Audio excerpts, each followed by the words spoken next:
নমস্কার বন্ধুরা, আমি সুপর্ণা কিছুক্ষণ চ্যানেল থেকে তোমাদের সকলকে জানাই আন্তরিক শুভেচ্ছা ও অনেক অনেক ভালোবাসা। আজ বন্ধুরা তোমাদেরকে আমি কবি শ্রী কিশোর ভট্টাচার্যের লেখা কাশফুল আর নিছক একটি ছড়া কবিতাটি পাঠ করে শোনাতে চাই। এই কবিতার মধ্য দিয়ে কবি সেই সমস্ত বানভাসী মানুষের দুঃখ দুর্দশার কথা মনে করিয়ে দিতে চেয়েছেন, যাদের কথা আমরা মাঝে মাঝে সম্পূর্ণ বিস্মৃত হই আর মেতে উঠি কাশফুল, শরতের মেঘ ও সোনায় মোড়া প্রতিমা নিয়ে। পুজোর ভিড়ে হারিয়ে যায় সেই সব কচি প্রাণের না পাওয়ার আফসোসের শেষ বেদনার কথা। চলে এসো বন্ধুরা, কবিতাটি শুনে নি।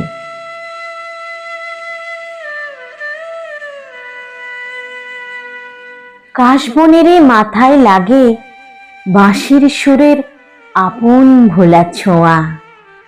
রাখাল শিশু, বাঁশিও শিশু, শিশু আমার স্বপন পুরীর মায়া। লিখে ফেলে মাঝ রাতেতে আবেগ ভরা ছড়ার কটা লাইন।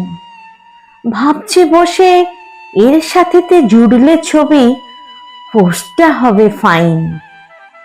হঠাৎ করে চাঁপার ছেলে দিনু এসে বাঁকা হেসে স্বপ্নটারই করলো দফা রফা। কানে কানে বললে, মেসো নিজের চোখে দেখে এসো, বানের জলে কাশবন আর কাশফুল সবই যেগো সাফা। সেই যে তুমি মায়ের হাতে পাঠাইছিলে এক কৌটা মোড়ে, বন্ধু মোর ওই রামু রাখাল মোর সাথেতেই আইস করে চিবায় বসে মিয়ানো সেই মোড়ে।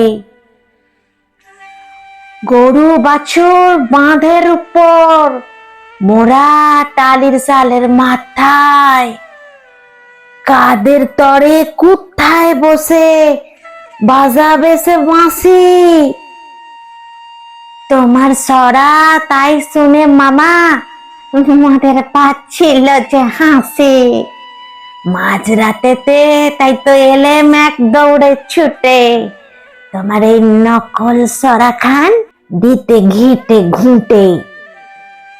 তবে তোমার কথা দিলে মামা, পরের সনে আধ জলেতে উঠানেতে ডুবে থাকা শিউলি গাছে দুধের পানা শিউলি যদি ফোটে, দুয়ারে তোমার আসবো রেখে শিউলির সাথে কাশফুল এক ঝোড়া।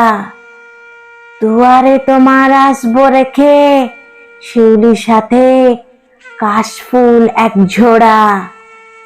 মোদের কথা বাদ দিয়ে লিখো তখন তোমার মনের মতো ছড়া। মোদের কথা বাদ দিয়ে লিখো তখন তোমার মনের মতো ছড়া। ধন্যবাদ বন্ধুরা, কেমন লাগলো জানিও। খুব খুব ভালো থেকো সবাই। আবার দেখা হবে পরবর্তী ভিডিওতে।